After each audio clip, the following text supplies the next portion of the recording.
This is episode number 12 of the full Dashclosure audiobook and podcast, available on Substack, Apple Podcasts, Google Podcasts, and most major podcast networks. I'm very pleased today to have two guests with me. One of them is Heidilore, and you'll probably see Heidilore again. She's a colleague of mine writing for R9 Media. She's a photographer and also just published a very interesting personal story about her experience with a stalker and the impact that had on her life.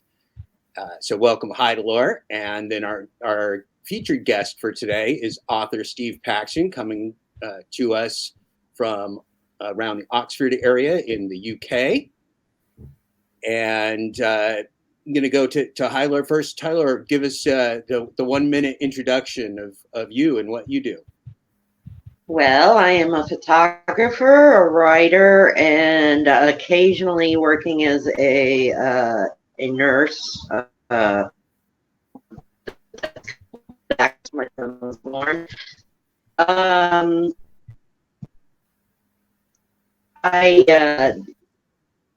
Hello? Yeah, you're breaking up on us, Heidilore. I got it. Yeah. Can you see me now?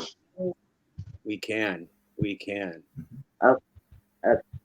Oh, well, I'm a writer and photographer and a nursing assistant, I should have said. Part of the time I've hurt my back and my son takes up a lot of my time, but contributing editor for R9 Media and The Intelligencer. And I can be found at Heidilore 76 on Twitter. Great. Steve, welcome. You've obviously released a new book, How Capitalism Ends. Love the title, and very interested in hearing from you today. Give us a 1 or 2 minute introduction of who you are and what you do, and where this book fits into your purpose and mission in your life.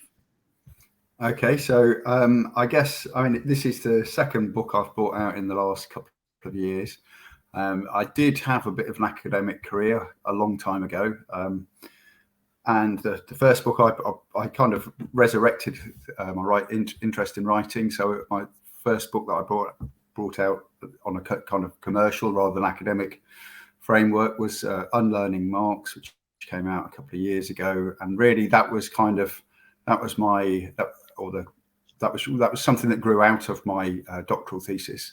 But I've been out of academia now for a long time, and I kind of had a lot of other stuff I wanted to say, but I kind of needed to get that out of my system in a way. So I'm not in academia now. I work at various jobs. I tend, if I can, to work white collar in the winter and blue collar in the summer, which seems to be the right way around to do it.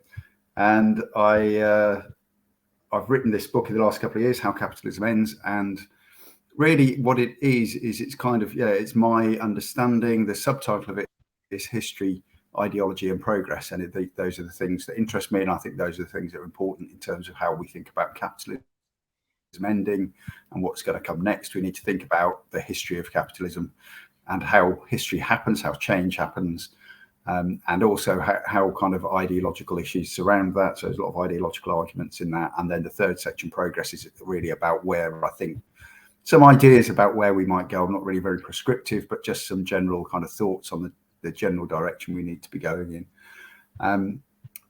And I guess, I mean, one thing people have said about the book is that it does stress continuity a bit. It talks about a transition out of capitalism rather than a sudden kind of a crisis and a sudden move to something else. It's still, I think, it's kind of a radical book because it does talk about the end of capitalism. We're not really interested in trying to make capitalism palatable. It's going to go, and we need to be thinking about how best, what best to replace it with. Yeah, that's probably not a strange philosophy or a thought process for listeners of this podcast at all, because we share much in common in those aspects. My general take on it, kind of like you, it's a nonpartisan look at it, because you think partisan politics is really just part of the distraction of our world now. But I've looked at it for a number of years as an unstable system, and I've told people it's not a matter of whether we want capitalism to last, or whether we like capitalism, or even what those monolithic terms of capitalism and socialism or communism mean, because no governmental system is monolithic in some single term definition. But just really the fact that it's an unstable system that we're in today in the empire, your empire and our empire, interestingly enough, and that because that system is unstable, it simply can't last. How do you feel about technology of the modern news cycle notwithstanding, just the general stability of the systems over the last few years? I mean, as you say, it's always unstable. There are always crises. There's always one coming around the corner. Even in periods of boom, we know there's a bust coming, and when there's a bust, we're looking forward to the next boom. But obviously, we know it's cyclical, and that's not going to end. That's not something that you can't have capitalism without those cycles. Having said that, capitalism is quite resilient, and those cycles don't bring down capitalism. They just change it. Capitalists often sort of,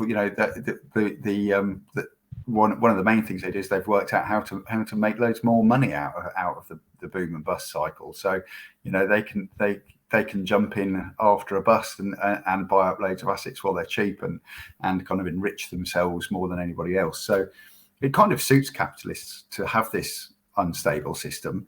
What they don't want is something that's so unstable that it completely collapses. And I think, in some ways, we all can't afford capitalism to just collapse overnight. There are so many, all of the good things that happen in the world, all of the kind of the aid programs and the vaccination programs for smallpox, and all of the education that's going on in the third world, and everything. Developing countries really is a better term than the third world, isn't it? That's a bit out of date. But all of the really good things are happening, and there are good things that are happening. We are as a humanity is capable of these really good humanitarian kind of delivering these really good humanitarian results. Obviously, that's happening kind of despite capitalism rather than because of it. But the infrastructure of all those things is really tied up with the infrastructure of capitalism. And if capitalism ends tomorrow, all those things stop, and all the supply chains and where's your next meal coming from? I'm not saying we can't do without capitalism. What we can't do is, what we don't need is that like immediate crisis. What happens? Okay, capitalism ends today. What do we do tomorrow? What you get up in the morning? What's the first thing you do when there's no more anything that we've kind of become used to? It's something that's emerged over a couple of hundred years, and it's probably going to be a couple of hundred years in sort of transitioning to something else. And I think we're already in that transition. And I think one of the things I say in the book is kind of, you have to, sometimes there's a tendency to look at historical development as kind of stages that happen. We have like a long stage of one economic structure, then there's a big sudden change, and quite quickly we settle into a new one, and then that lasts for a long time, and then there's another big sudden change. But actually the transitional periods are kind of almost so long that you never quite get to full capitalism. So for example, capitalism, the absolute kind of ideal libertarian free market capitalism has never really existed, because by the time the state stopped kind of having to hold the hands of the capitalists and help them develop, we were also bringing in welfare states and the NHS in this country and that kind of thing, which are mitigations against capitalism. They are, the NHS is a little bit of socialism in a capitalist system. And right. It's under threat now. But there are lots of things like, and the same with welfare systems and old age pensions. Capitalists don't want these things, but they have to kind of Those are things that we've won, and union rights that are obviously of different value in different kind of countries. But we already have the signs of things that belong to the stage after capitalism. They might be small and they're not very powerful at the moment, but they're there, and those seeds are there. And in places we can sometimes get caught up with looking in the Anglosphere in Britain and America, but actually I think the real moves forward are likely to come from other places. We did, the UK and the US did very well out of capitalism, and because of that, we've got this kind of cultural habit of looking back on this golden era, and we want to get the glory days back, and we want to make America great again, or all that kind of crap. And actually, while we're busy trying to recreate the past glories, places like New Zealand or Denmark or Japan or whatever are experimenting with 30-hour weeks and universal basic income. And what if we just make all the trains free? And what if we give maternity and paternity leave of 400 days per parent every time you have a baby? And what if we actually have a decent kind of structure, have some moves towards what would be a decent socialist structure? And there is the big push, because you don't get, I think capitalism, to get rid of capitalism, you have to get rid of private ownership of productive resources, of the means of production. And that means more than just some nice welfare programs and universal healthcare and things, but those are moves in the right direction. And that's and we need to go much further than that. But what I'm trying to say, I guess, is those have already started, so we're already in that transition. And two, they're mainly not coming from the UK and the US. They're mainly coming from other places that are not obsessed with trying to harp on about past glories. Yeah, and so one of the something very analogous to your description, it made me think of theories of evolution, in which it's like finding the missing link. When Sure. you're in that process of evolution, you never really know where on that spectrum you are. So if people are trying to label every missing link of a day that goes by as one system or the other, it's a very foolhardy exercise, because there really is, in the bigger scope of time, no missing link. There's just constant transition, constant evolution. And there's no you never know where you are, but also you kind of tend to go about your day-to-day life assuming that you're at the end of that process, that we've now reached the pinnacle of evolution, and that's it now. The stuff doesn't have to change anymore. Our imagination, and that's the assumption about capitalism, that we've got there now. We don't need to do anything else. But obviously, that's not going to be the case.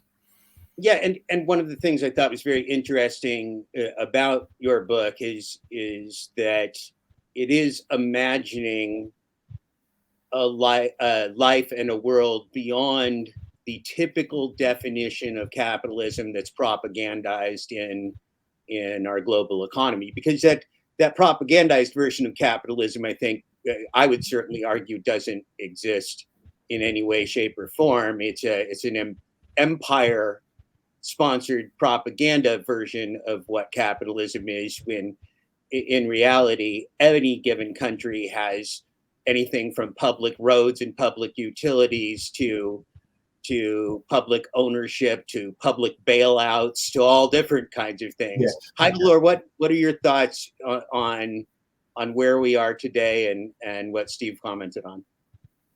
Well, I'm in agreement here. Capitalism, we have never tried a true free market ever. We have never gone to that, and that would be considered I don't know, there's anarchist capitalists, We've never attempted anything like that, and we never will. We never will, especially with the technological advances we're having.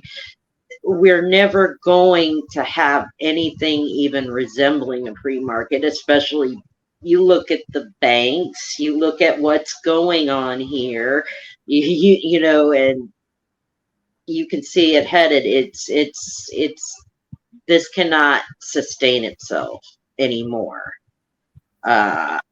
Just read a little while ago, there was another major train derailment Drinking water is now in danger, and I don't think people want to live like this anymore.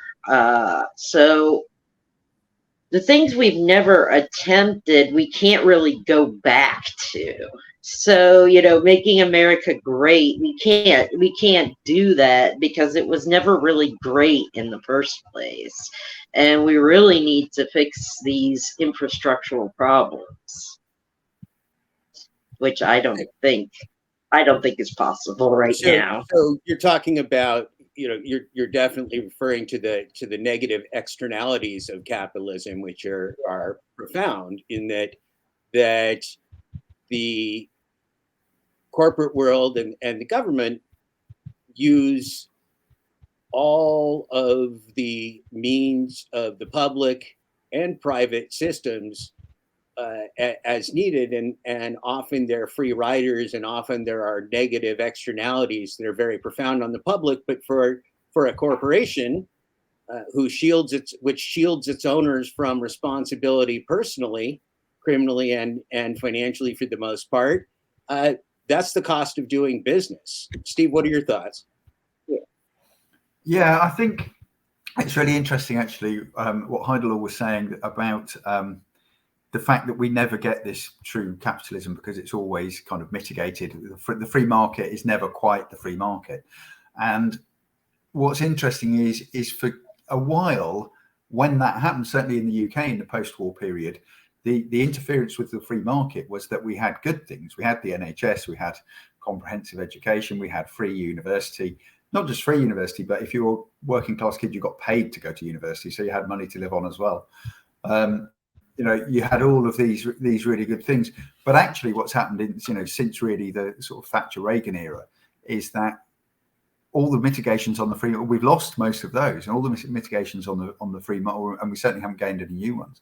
All the mitigations on the free market they're stopping the free market because they're there's monopolies and cartels, and there's political money going from corporations to politicians to stitch up certain decisions that get made and policy decisions. So the interferences with the free market are actually they're helping the bigger corporations.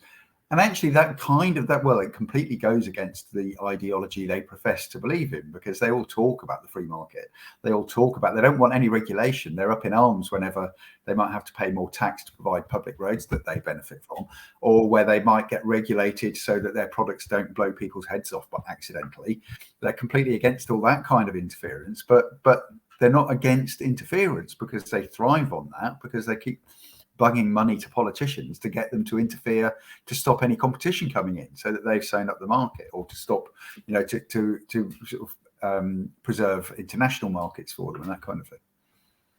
And I think we see that in the fact that major corporations now really put their efforts toward monopolization of markets, buying markets, subsidizing markets, dominating markets, which is really one of those things that you don't want if you're a good capitalist. You would think that monopolies are a bad thing for capitalists.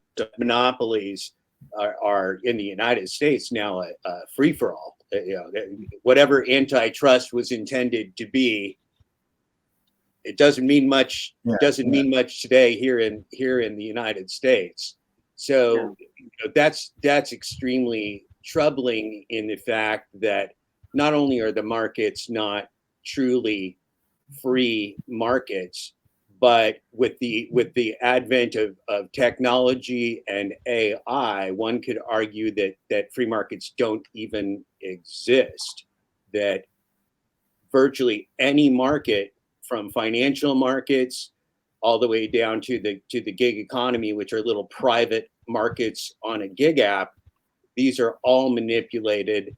And if they're manipulated in somebody's favor. It's not a 50-50 coin flip. It's always going to be 51-49 in terms of the House.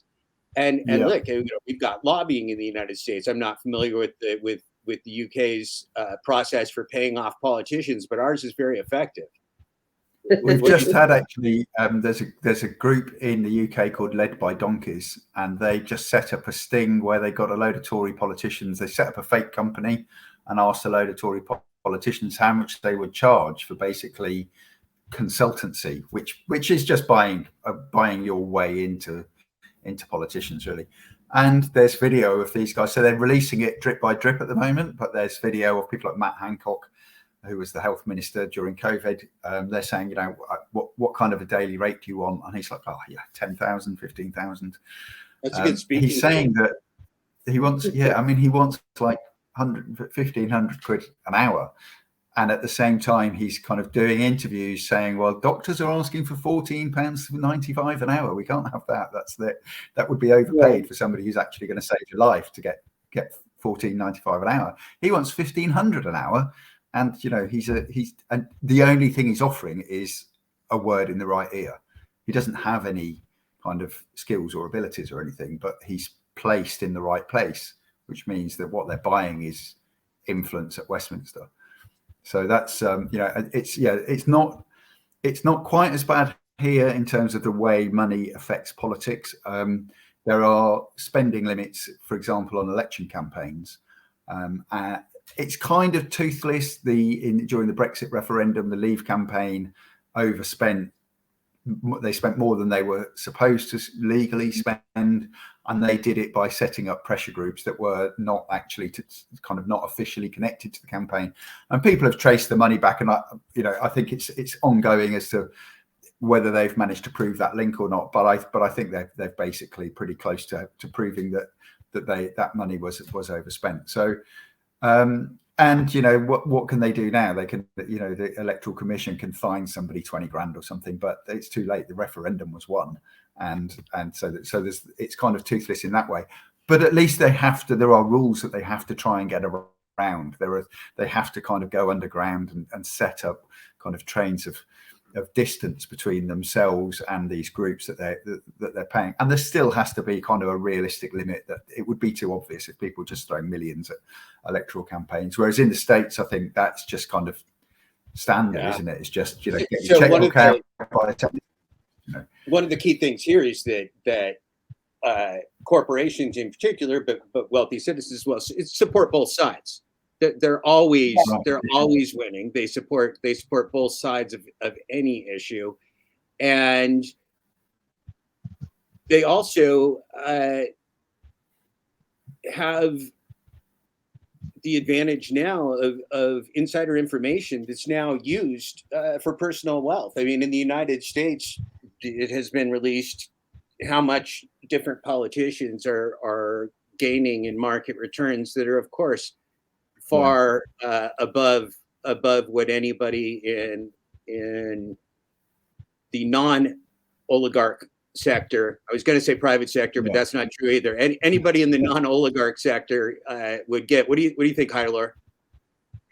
It's exactly it. And I do have a question for you, Steve. Sure. Margaret Thatcher and, let's say, Boris Johnson. What is the fundamental difference now? Do you feel that things have gotten more right-wing in the UK? Okay, so I guess, I mean, you know, no one of our kind of political persuasion that was alive during the Thatcher years thought it would ever get worse. You know, that was kind of, we couldn't believe that it could be worse than that. And, you know, there are people who used to set your alarm an hour early so you could hate her for a bit longer every day. And she dismantled all the good stuff that Labour had built really over those years. She was the one that really started that.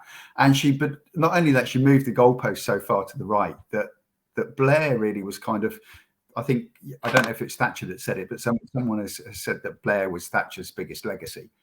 And you can see that. And you know, I'm not entirely oblivious to the fact that Labour under Blair and then Brown did do some good stuff. That, you know, they spent tons of money on health. They spent tons of money on education.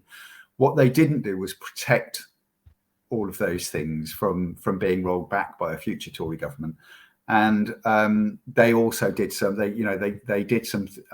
They kind of stitched up their financing of the NHS, which started the privatisation of it, which we're now seeing is kind of full on. But I think in terms of, is it right wing, more right wing? I don't think it is, actually. I think Thatcher was probably more right wing. Her and Reagan were kind of very much kind of fans of Robert Nozick, who I talk a lot about in the book, and take a lot of his arguments apart. And I think with Boris and then Liz Truss and then Sunak, I think rather than being more right wing, what they are is, one, they're less competent than Thatcher. Thatcher was ruthlessly efficient at being as evil as she was.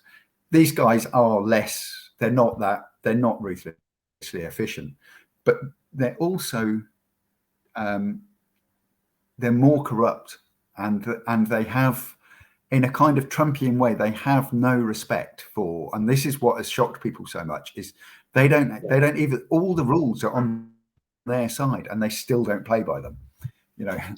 They have everything, and you can see like kind of politicians of the Thatcher era, like Ken Clarke, who was he was never kind of a full-on Thatcherite, but he did serve in her government as health minister, and then he became chancellor under John Major. But people like that, of that generation of Tories, look at the current crop and just think they're crass and toothless, and they're just taking the piss, and they're just, these guys are like, get your hands out of the till for 5 minutes. I think the Thatcher era, the Tories had a real ideological commitment to making the country, they thought that they genuinely thought that was the best way to run a country, that was a free. They were wrong. I disagree with everything they think about, but I think it was a genuine belief. And of course, it would be naive to think there weren't people lining their pockets, and there weren't little, brown envelopes stuffed with cash going around, and there weren't dodgy deals happening in smoke-filled rooms. But this current crop just have taken it to another level. It's like they don't care. They get caught doing it and nothing happens. That's the thing. Under Thatcher, Leon Britton had to resign because he wrote a letter to some of his supporters criticizing Michael Heseltine, who was the defense secretary. And then this letter became public and he had to resign. In the 60s, ministers used to resign over like the merest hint of a sex scandal or something. And now they can just be serially incompetent, caught out lying. Priti Patel had to resign as foreign secretary for lying, and then the next thing she's home secretary, which is a promotion. So Boris Johnson has been fired from 3 jobs, literally for lying, and now we're having like an ongoing inquest about whether or not he tells the truth. And it's not more right wing, it's just more kind of brazen. It's just more brazenly self-interested. I think the same can be said here. Sure. Yes. Yeah. And of course, when the Tories and the Republicans, the further they go, the more they drag Labour and the Democrats with them. So yeah. you get the same happening from the Labour Party. And like you were saying, Jeff, about the people that with the money, they're backing both sides, they're bribing both sides. We've got the Tories trying to privatise the NHS, and Labour Party, the party that set it up, that should be trying to save it. We've got Keir Starmer as the party leader and Wes Streeting, the Shadow Health Minister, both being funded by Armstrong. I can't remember his name, but he's an American, he's a very wealthy American investor who most of his wealth comes from owning private health insurance companies. So why is he funding politicians in the UK? It's because there's a market there that is rife for tapping. Well, for-profit healthcare in the United States is the reason that we don't have healthcare for everyone. There's too much money being made by people that add no value except for skimming and corporatizing the products of human medicine. That's a very bad fit, in my opinion.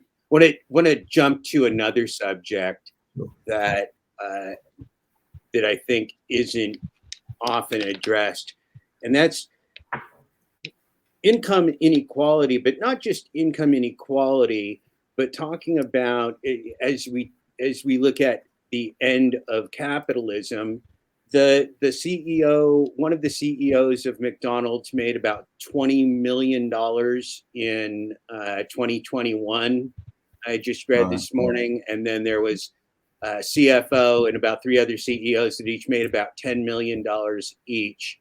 And people in the United States have traditionally talked about minimum wage, saying, well, what do you want to pay a burger flipper? I'm going to argue that burger flippers are grossly underpaid relative to a $20 million or $10 million executive.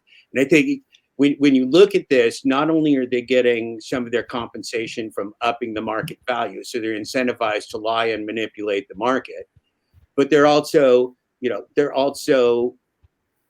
terms of fiduciary responsibility, grossly overpaying themselves by any other standard, unless you're just part of the organized crime oligarch mob. That's, we can talk about shamelessness, but talk about income inequality from two perspectives: minimum wage, which I've been writing a lot about, and also from the aspect of executive compensation. Because those are really two polar ends of an insane scale right now. What do you Sure. think, Yeah.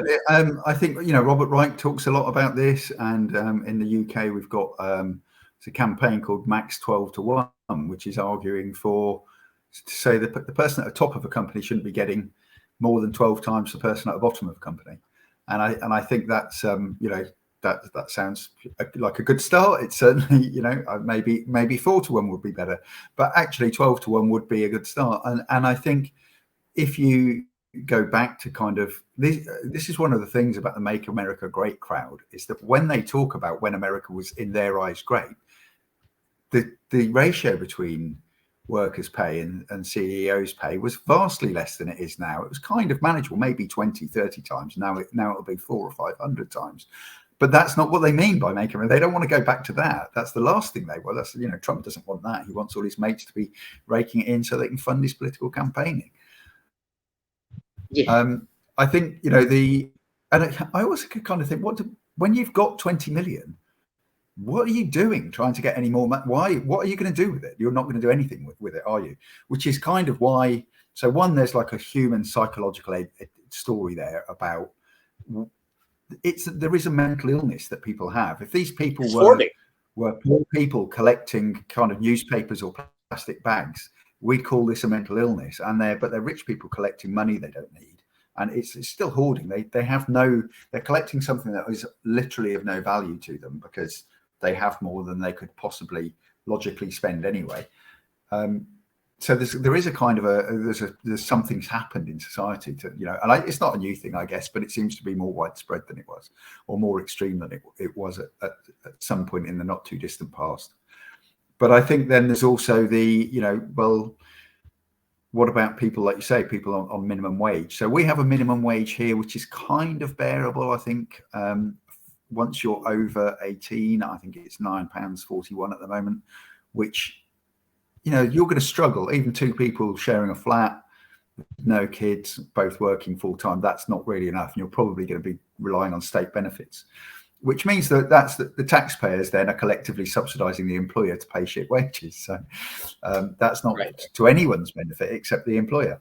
But then there's always the argument that, but if you pay people more, then the prices will go up and then it'll cost us more. We won't have to pay more tax, but we'll have to pay more in buying all the commodities that we buy. And, you don't have to look very hard at what's going on at the moment in the UK or the US to see that that's just, the inflation that we're seeing is not being driven by wage increases, because wages aren't going up. It's been driven by price gouging by large corporations. That's right. So I think there is a long-term propaganda scam being perpetrated on the world from an economic perspective, in that albeit that human labor has always been one of the more expensive inputs to production, human labor is also seemingly the only variable in the process, when in reality there's lots of variables in production, right? There's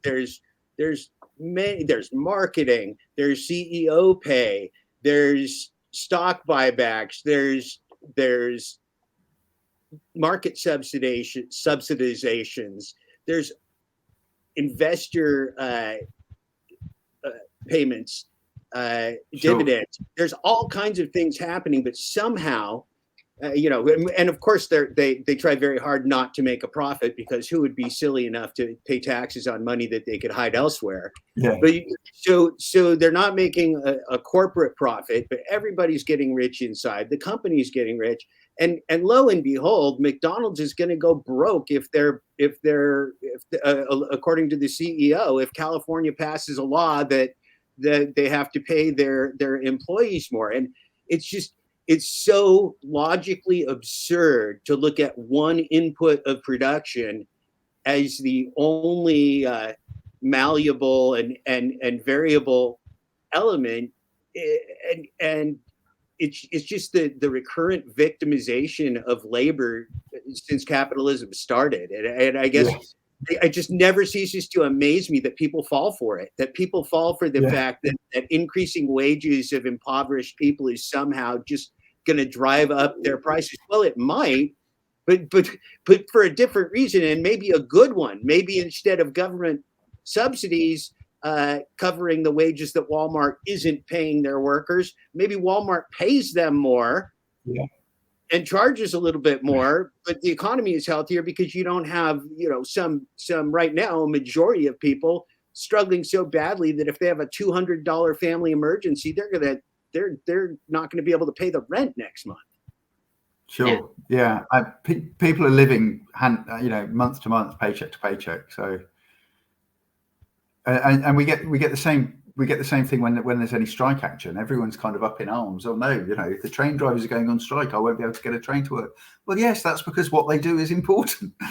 So why don't we pay them something to reflect that then?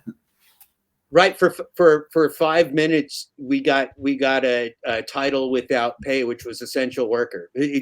There's also many studies that show that titles are given out to reduce compensation, because you can get a sucker if you call him general manager. You can get a sucker to work for $40,000 less than if you don't give him the title. Right. So the corporate world has figured out a lot of ways to fleece labor. But again, this concept that keeping the people doing the hands-on human work at the bottom end and at the starving end of the pay scale is completely and totally absurd. And I would argue that is not part of capitalism. That's part of predation, as part of capitalism of using certain people as the victims so that other people can win. And while ideally we like to think of ourselves as a competitive global economy, and capitalism is about competition. No, the capitalism is about using humans as fuel in a great deal of the economy, and now we have the advent of, or the public releases and the public uses of artificial intelligence that gives the corporations more power, if you will, than ever before. What do you think, Heidilore? I think as well with the income inequality is obviously issue. Sorry, my dog's spinning a bit. With income inequality, it's an important thing, and as you say, that extreme income inequality isn't really part of capitalism, but it is.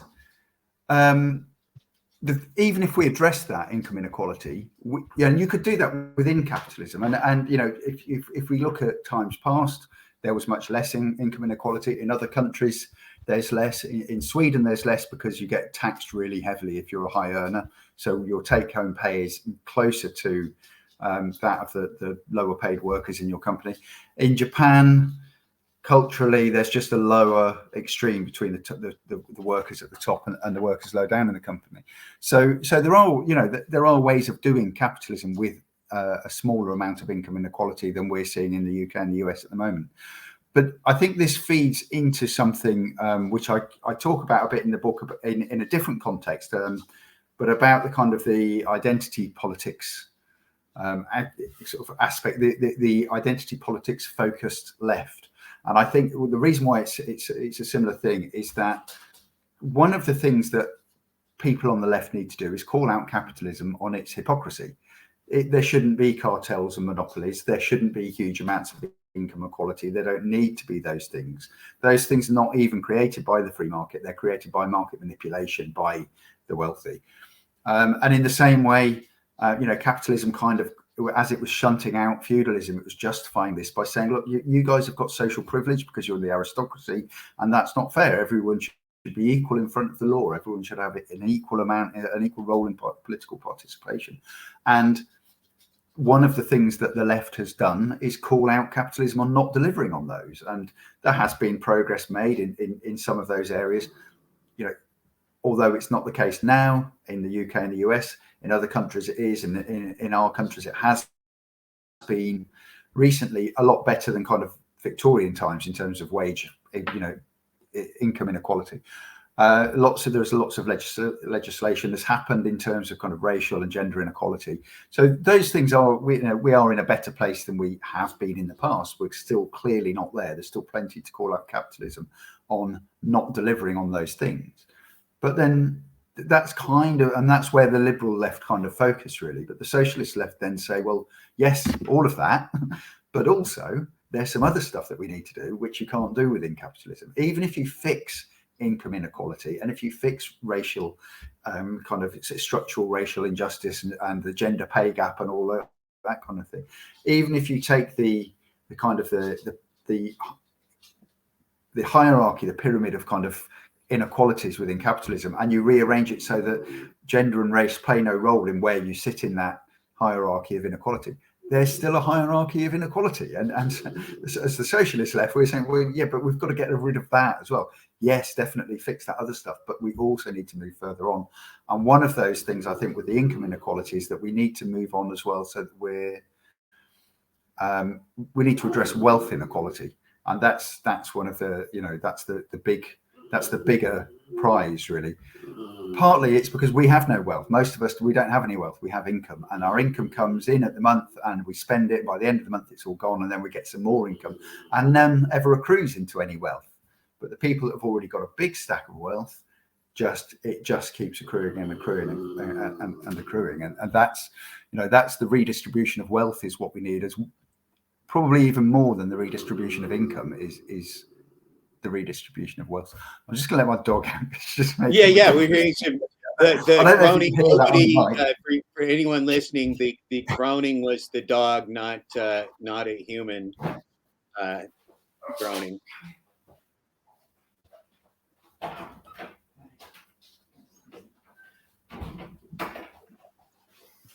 Taking a pause while Steve's letting the dog out. Okay, sorry, she's a blind dog and she just kind of stands in the middle of the floor making a noise. No worries. So yes, that wealth inequality and one of the reasons that I was so fascinated with how capitalism ends is that the imbalance inequality is actually getting worse with the application of artificial intelligence as a management system for human employees. And we call that the gig economy. And so a lot of the things we hear about are about chat GPT and interactive types of AI. But the real menace right now, and the one that is actually supercharged the metaphorical corporate psychopath, is corporate AI in the gig economy, because now that exploitation that would happen if a chess computer that solved chess plays a grandmaster, is the same exploitation that occurs when a human laborer works for AI. It beats their pants off every single time without fail. And then if we go back to markets, that gig app is not presenting a capitalistic or even a fair market. That gig app controls both the supply and demand for labor at all times, and the prices and the promotions to the customer and the tips, everything else. So what you've got is a completely and totally rigged marketplace that is being presented to labor, number one, as income, but number two, as income as an independent contractor. So there's no longer any employment relationship here. There's only a relationship of work produced, which may sound like some kind of a potential fair trade, but when you add risk and expenses to that of human beings doing the operational work, that transfer of risk, of expenses, and of capital investment is all pushed from the corporate entity onto the backs of the most victimized labor historically on the planet. So we've got a real horror with corporate AI running humans. And I call it, and it's app slavery, because it actually doles out, assigns tasks, and generates activity in the economy in which workers are literally losing money or not getting net income by the time they're doing the task, and they're doing that by multiple levels of deception. This is so in any contract, deception is one way to invalidate a contract, is to deceive the other party about material facts of that contract. So I'd like your take kind of on the market rigging, the severance of an employee relationship into just this pure corporate predator that both corporate AI and the gig economy have wrought on the world. And just a final note, our Goliath has 65% of the U.S. last mile delivery space, called DoorDash, and they are now through the acquisition of Volt Enterprises from Sweden, in 27 nations around the world. In what I call app colonization. So you can now have AI in San Jose, California, running the workforce of a company, of a dictator, of a nation. There really is no limit to that scalability, and it's pure exploitation. So I'd love your thoughts on those things. Sure. I mean, the gig economy and I guess what's come together is the gig economy and the concept of disguised employment. So that used to be called subcontracting here. So years ago, like when my dad started work on building sites, you were self-employed. You had to, and it was called subcontracting. But basically, it was disguised employment. You worked for the same company all year in the same job. You got a wage packet at the end of the week. The only difference was because you were officially a subcontractor and therefore self-employed, you have to buy all your own tools. You don't get any sick. If you injure yourself at work, then you don't get any sick pay. You don't get any holidays that you don't pay for, all of that kind of thing. You don't get any employee benefits. You don't get redundancy money if the company goes bust and you haven't got a job anymore. And at that time, we had pretty good coverage for all of those things in the UK, but you don't get it if you're in disguised employment, if you're subcontracting, which is what we now call kind of the gig economy, I guess. It's still widespread, and there's still that going on. I mean, my son sometimes works as a tree surgeon, and that's the same deal there. You buy your own chainsaw, or your own safety kit, or your own ropes and everything. And if you hurt yourself, then you don't get any sick pay. There's no holiday pay, So you're kind of that isn't a thing that didn't happen before kind of AI. But obviously, the advent of AI now, as you say, it has expanded this situation massively.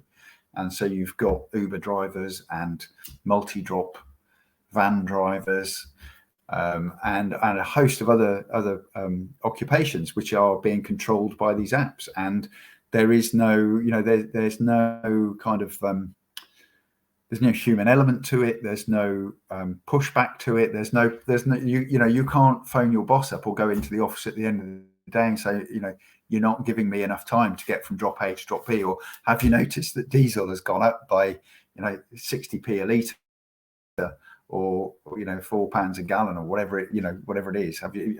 All of these things are making it. I'm now working till 10 o'clock at night instead of 6 o'clock at night, and by the time I've put petrol in the van and paid my road tax, I'm actually losing. I'm paying you to come to work now, because and all my money is coming from benefit. So there's no. I mean, the AI is very good at responding to market forces, but the one force it's not going to respond to is employee dissatisfaction. I guess. I mean, does the app, if loads of people leave and no new people join, does the app then start putting wages up, putting prices up for deliveries? If it's getting harder to get labor, it doesn't sound likely to me.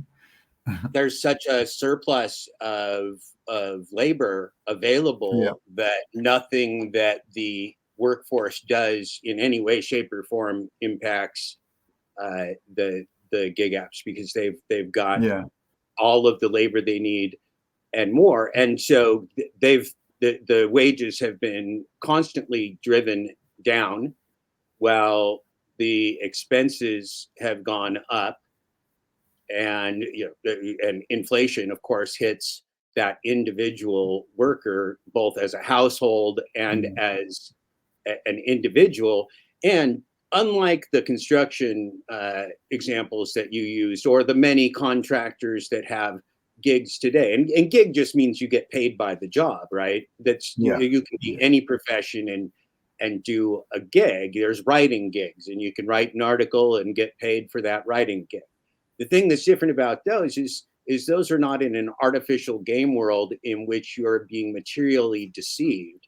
So what happens in a gig app is that information that is fully available by the perpetrating gig app cartel company is not presented as the offer to the worker. Some type of gamified, gamblified version of that is presented as a quote offer, and based upon garbage, unsolvable information. There's too many variables to solve whether you're going to make money or lose money on this, or whether you're going to get surprised by an intermittent reinforcement at the end of this task or not.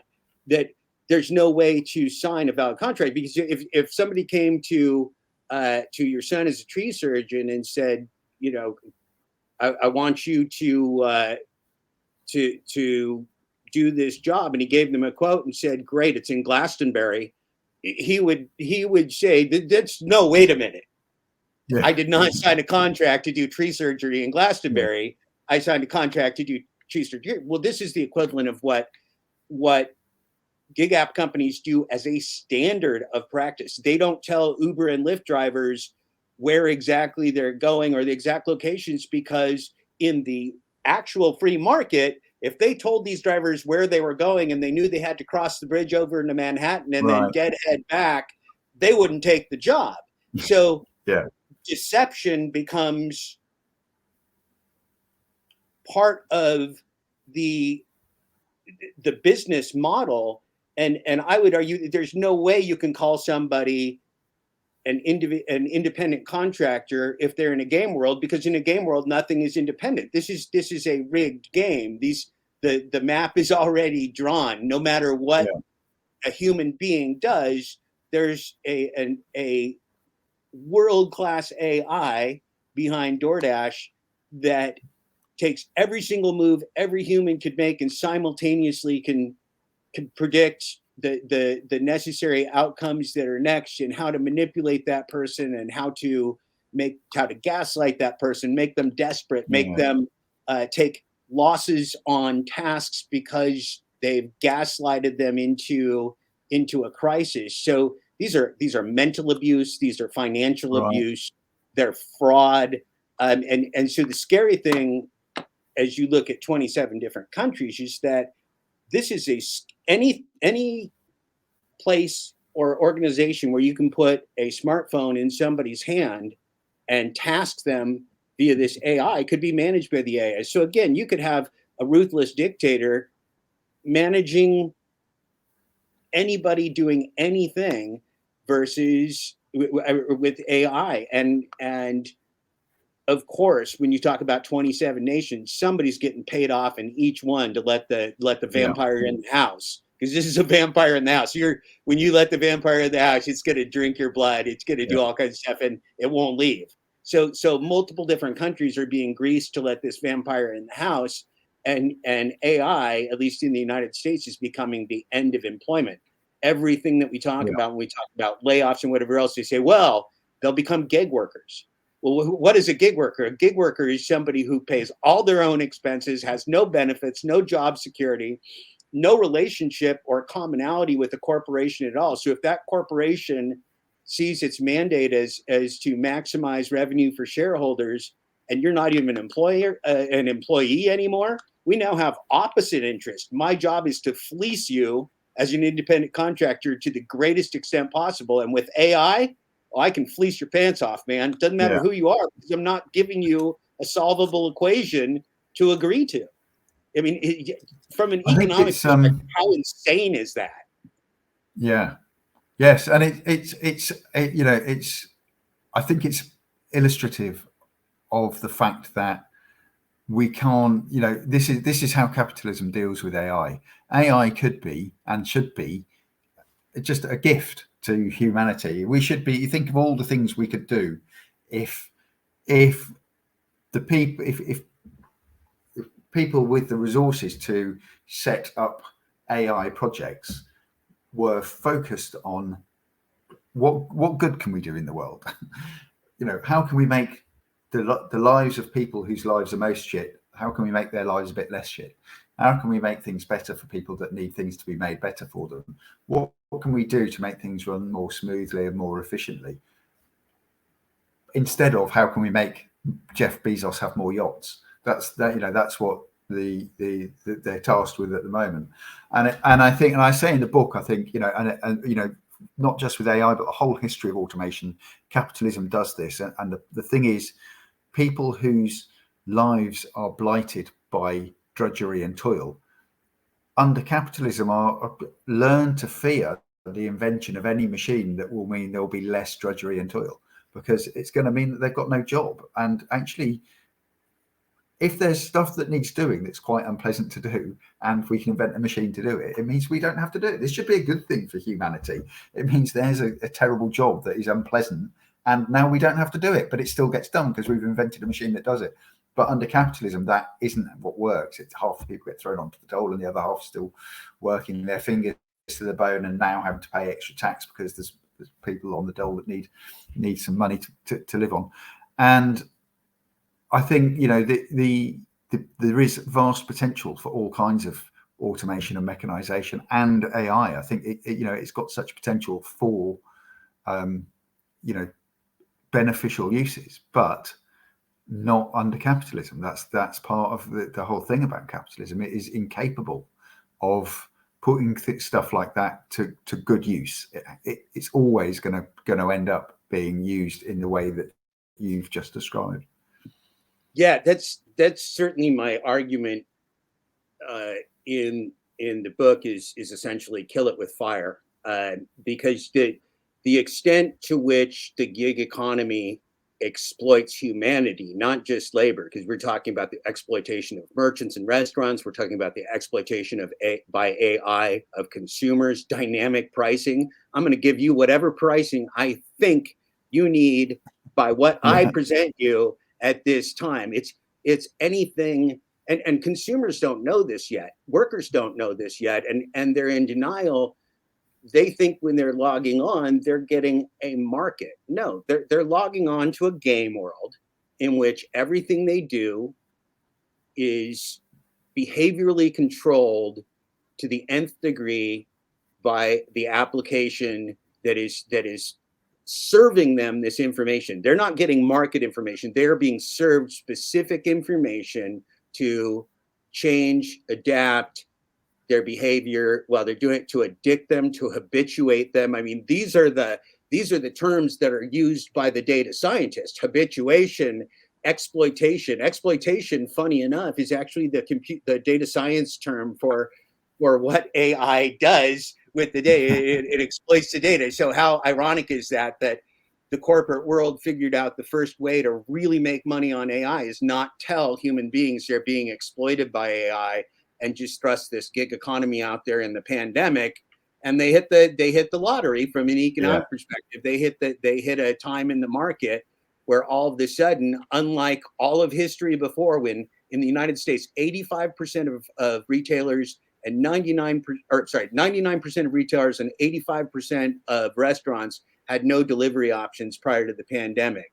And now you get through the crisis, and they're all signed up with contracts that are fleecing their pants off between 15 and 30%, and convinced that if they don't get into the home delivery business, they're not going to survive, when the opposite is the case. The independent retailers are going out of business because you can't make any profit when a non-innovative non-entity simply just parasitically feeds off every single revenue dollar that you pump through them. And I mean, DoorDash will supplant a restaurant's own site with its offer on Google. So if you want a hamburger at a hamburger joint, you might actually get the order screen for DoorDash before you even get the one for direct hamburger joint. Yeah. So it's the same in the hotel industry. Level. I've worked in that for a bit, and it's the same in the hotel industry.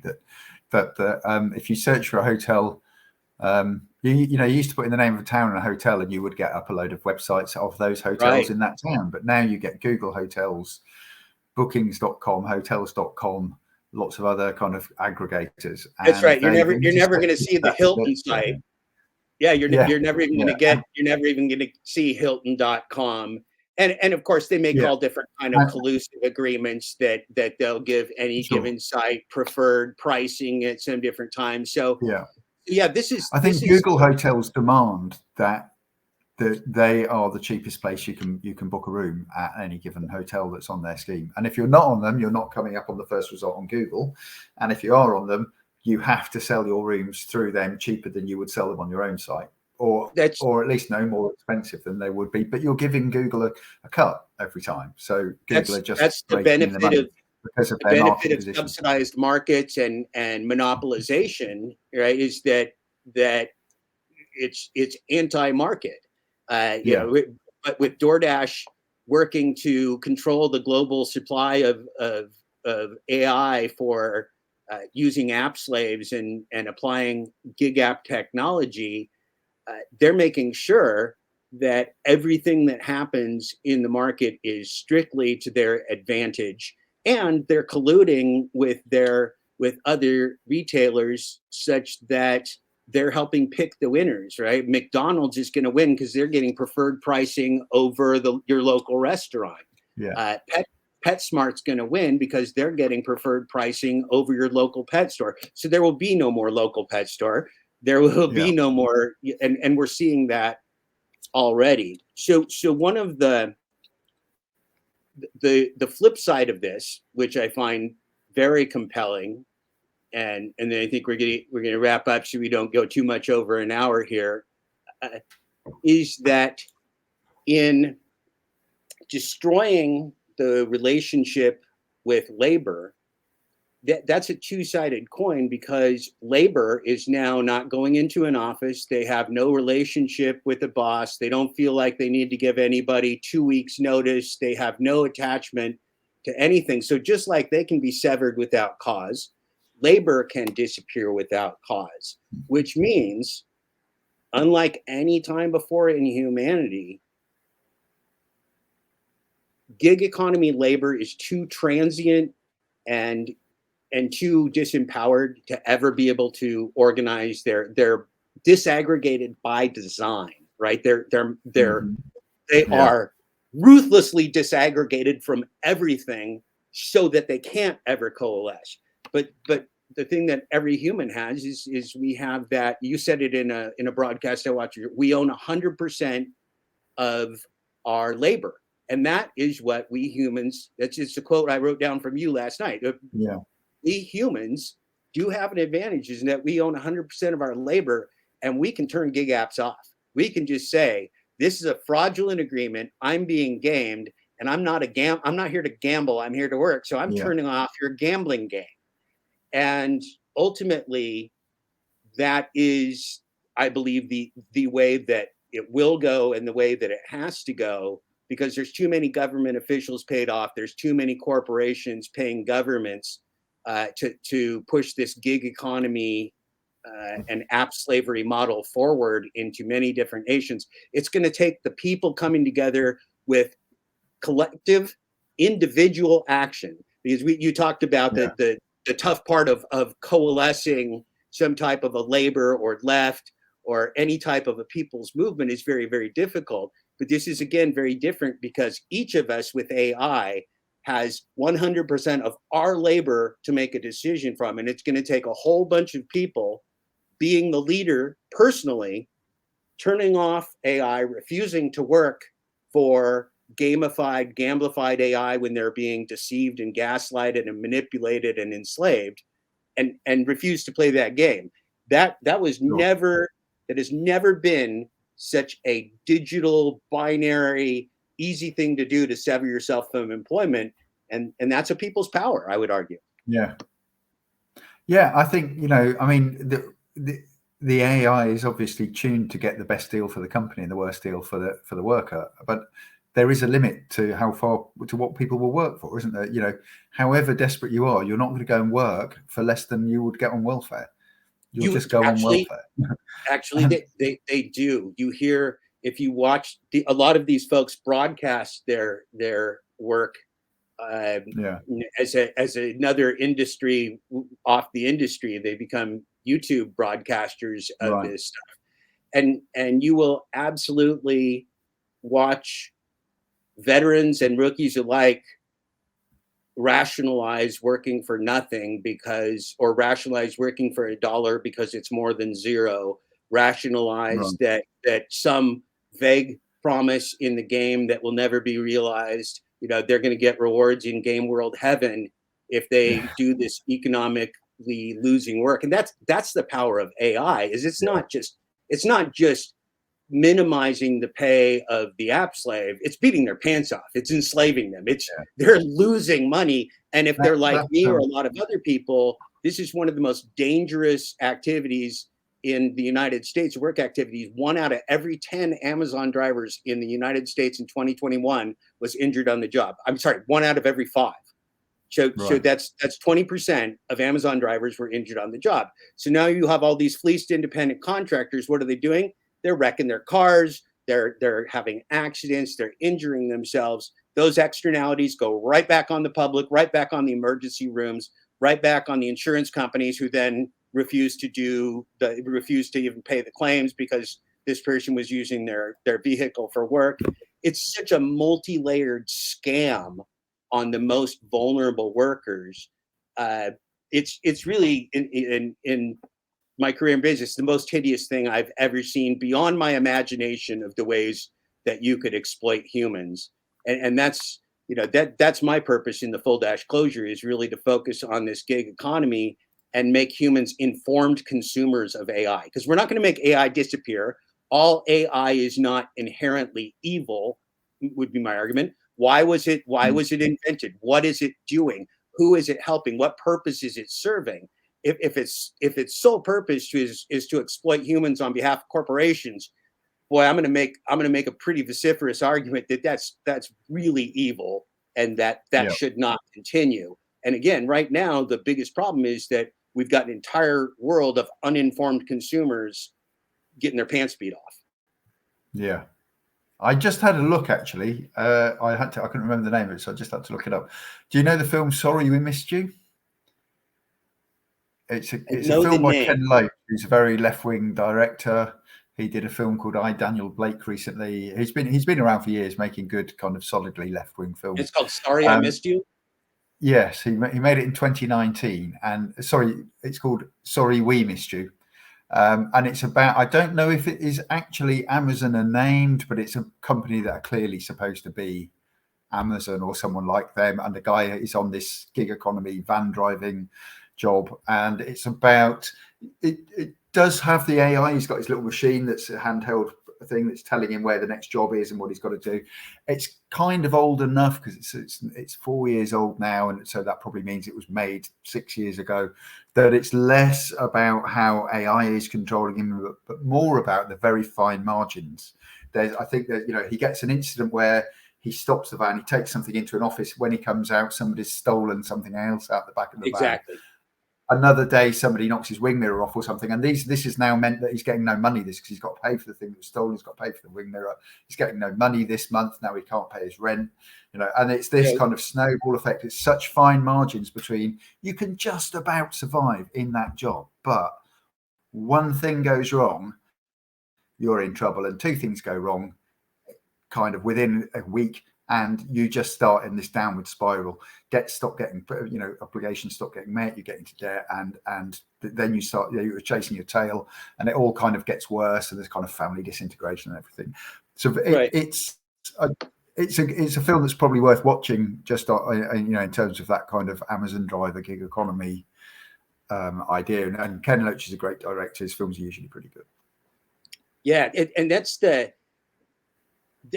I think where people in the community, consumers, and even a lot of deceived gig economy workers get confused, is that these gig apps are not dispatching services. These are not market-based dispatching services like you would have thought of on an old show where they're showing a taxi stand and the boss or the whoever. This is not just a more advanced version of that.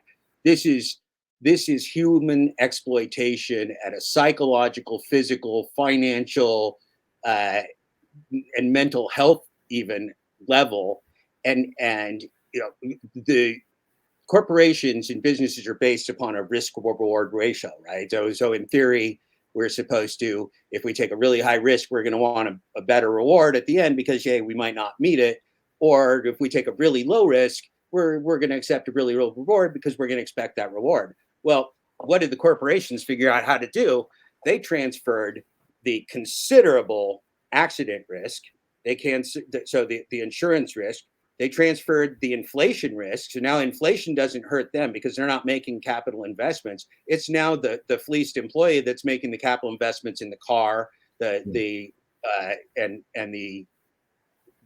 depreciation and the maintenance, gas prices, maintenance costs, tires, insurance, everything, every single risk, including just time and operational risk. If you get stuck for a half hour at a restaurant waiting, that's a half hour you're not making any money. So this is such a phenomenal scam upon the workers of the world, because it's not only dishonest in terms of fake contracts, falsely offered contracts, but it's taken all of the risks that a corporation was built to bear. I mean, that's why corporations were created, was to take the risk from individual wealthy people and put it into a pool so that those individual wealthy people didn't lose money if bad shit happens, and you can go to jail when bad shit happens and all that.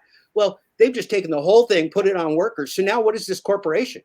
What is DoorDash with corporate AI? Because you can't talk to them. There's no, if you call customer service as a customer or as an employee, you're going to talk to a third-party contractor. They don't know you. Yeah. They've never met you. They don't know your name. You're not a human being. You're just a digital widget. So it's really quite an incredible violation of human rights at every level. What do you see of the gig economy in the UK? And I'm going to give you the last word after that, or in the areas you travel. What do you see for the gig economy, and what impacts are you seeing on business?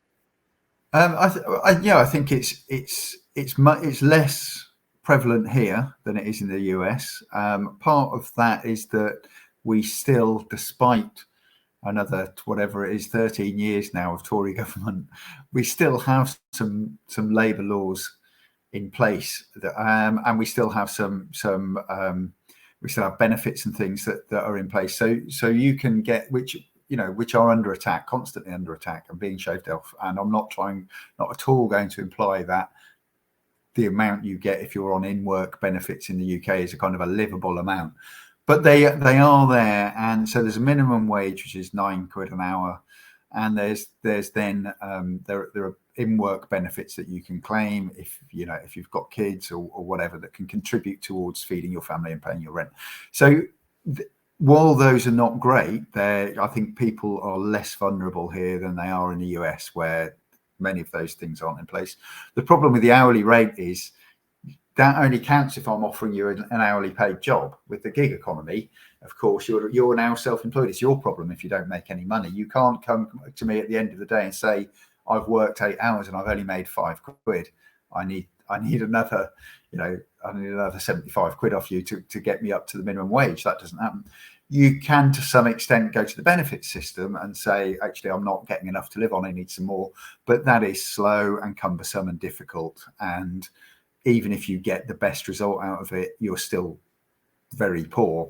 But you're perhaps not as destitute as you might be in the US if you're kind of completely at the mercy of the gig economy. I think we've also, because we've had Brexit, we've got a labour shortage. So people aren't taking the worst jobs because there are better jobs around, because we do have a labour shortage here. So many EU citizens went back to the EU. Not even so much. Brexit happened, the referendum happened, and people knew that there were going to be changes, and some people left then. But then it took 5 years, 6 years, whatever it is now, of negotiating to get what the actual deal was. The actual deal that's come out of it is even worse than anybody expected. So even more people have gone home. But also, I think there's been a kind of a sea change in attitudes. There are things that, for me, I was born in the middle of the 60s, and for most of my kind of adult life, of course, there's been racism and xenophobia around, but you kind of got the impression it was gradually getting less and less. It was diminishing. Even if people thought it, they didn't say it. If they said it quietly under their breath.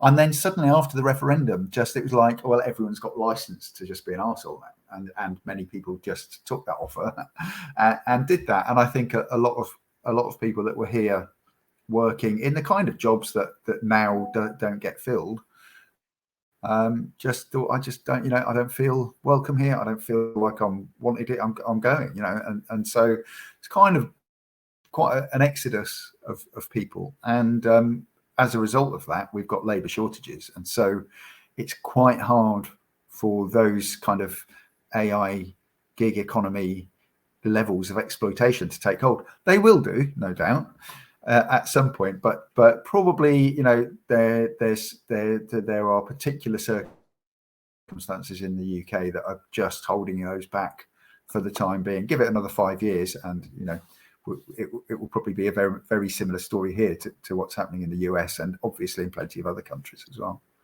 And I would say further that politicians either don't understand or don't want to understand how corporate AI actually works, because they're being paid not to understand. In an artificial market, in a gamified market, you can't legislate because there are no rules. Anything, Sure. One thing that does happen occasionally here in the US is a big city here and there, Seattle or the state of California or some locality will challenge this from a local perspective, and the companies, the gig economy cartel, will go in there and spend hundreds of millions of dollars shaping the outcome to what they want it to be. Which of course is again always in their favor. There's a couple. I think Seattle is known for a fact where they kind of actually set up a minimum wage system. California passed a referendum that was sponsored by the gig economy companies where they set up kind of a minimum pay system. But those are a fraction of the markets. And of course, by fighting every one of those tooth and nail, DoorDash and the other gig economy cartels make sure that nobody does that on a national level. Nobody does that on a global level. So the level of exploitation of the workers is simply not even on the map for politicians. They don't understand that the AI is not a dispatching system. It's it's micro rigged markets for human exploitation. And again, those that do understand are probably making money off it. So I think one of the differences that we in the UK we forget with the US is that obviously we know you don't have an NHS, and we know that's where we're heading inexorably, it seems. But what I think we tend to forget about when we're talking about employment issues in the US is that how many for the number of people where their healthcare is tied to their employment.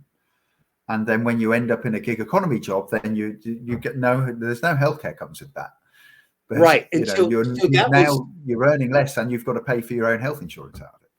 Well, so that was a stepwise process too, because most lower income workers have been steadily losing their health insurance and access to health insurance and being on part of a national marketplace that's income dependent. There's been a whole lot of changes in that space too. But yes, in the United States, the workers are really flying without a net, and AI not only exploits the workforce, it can also terminate somebody's access to the app and income opportunity with any or no cause, with no protections and no recourse whatsoever. So people in the United States that are working in the gig economy are as close to without a net as any worker has ever been. And again, I'm going to argue that here it's pure enslavement. It is deception to the point of economic loss. And again, this was created so that minimum wage no longer applies. There is no minimum wage in the gig economy. You're paid by the hour for a minute at a time, right? The situation in the US is pretty poor, even if you're employed, though, isn't it? The minimum wage is kind of the minimum wage. The minimum wage also varies by states and localities. Right. There are big cities that have a minimum wage. The state of Oregon has a minimum wage. Right. There's a federal minimum wage. Again, so the matrix again is such that any given base of disempowered and exploited workers can't even coalesce because there's no mechanism for them to do so. And the unionization efforts have dropped from well-paid middle-class auto workers and industrial workers to now it's Starbucks employees and Amazon warehouse workers that are attempting to unionize, and they're going against, trillion-dollar multinational companies that don't want it to happen. So you can guess how fast that's going. So it's been a complete destruction of the working class, and actually I absolutely make the argument that this is a new lower caste, that gig economy workers are looked at as a lower social caste. It's okay that they don't make minimum wage. It's okay that all the risk is on them. It's okay that they're suffering and they're homeless. And so that to your point about, well, it's better than nothing. It has to be enough to keep going. Well, now DoorDash is advertising to immigrants and young people of color to do this job via bicycle and via scooter, because the people that have been doing it with their automobile, it's no longer even economically viable. So you just see the standards, and you can imagine what they do in India, or you can imagine what they're doing in some country that already has lower standards for labor pay. This is just an exploitation tool without limits. Sure. So, Steve, I want to thank you, give you a chance to talk about your book, how people can get your book, where people can find you if you want them to find you on social media, and give us a rundown of what you're doing. Okay, so I am also the book. I've got a copy here. I never do that thing where it's all on the bookshelves behind me, but that's what it's like. Right. and it's available kind of everywhere. I normally recommend people to go to bookshop.org because they support local bookshops. So you can go and buy it from there, and you can nominate a local bookshop that gets a little I'll bit put of that money link for in. it. But better than buying it from Amazon. And there's a UK version of that. And in the UK, there's also a company called hive.co.uk that do the same thing. You nominate a local bookshop and they get some of the cash. Okay, If so failing that, Waterstones, Blackwell's, or someone, last resort, it is at Amazon. And to be fair, it's probably cheaper at Amazon and free delivery and stuff. So if people are broke, I certainly wouldn't criticize anyone for taking the cheapest option of any particular thing they want to buy. I think it's a good book. I mean, it's had good reviews and things. It's of course I'm going to say it's a good book because I wrote it. Although when I read it, I always think, oh no, I should have put that a bit earlier and stuff. But Jacobin magazine had it in their best books we've read in 2022. It was it's had some fairly good reviews. So what can I say about it? I think one thing I guess that people have said that has kind of been quite complimentary has been that if you want to find some really good arguments for taking apart right wingers' positions, then there are lots of them in there. There are lots of kind of original and also well-worn arguments for, when you come across that guy saying, no, capitalism's great, we must keep it forever, or the free market is the only way, or why didn't the Soviet Union work if blah blah blah. So if you have to put up with those people in your life, then this book will give you some ammunition to throw at them. Yeah, I really enjoyed the style. My comment to a number of people has been that I like the way that you take people through a heuristic process of our current state, our history, and then moving forward, how it fits together and what can be done. I really think that's the type of writing that people need today, is not just a bunch of statements, but a case of why those statements can be seen as true and credible, the sources that they came from, and what we might be able to do about it. So I very much appreciated your work on that, and it's been great talking with you. For everybody on the podcast, if you notice the disappearance of Heidilore, she had technical problems. I apologize. So she disappeared on us. But thank you again, Steve. I know it's getting late over there in the UK. And great talking with you. And I hope we can do it again sometime. Sure. Yeah, I'd love to. Thank you, everybody. So this has been episode number 12 of the Full Dashclosure audiobook and podcast. I'm Jeff Thomas Black. That's Steve Paxton right there. He wrote a really interesting book called How Capitalism Ends. And thanks for joining us.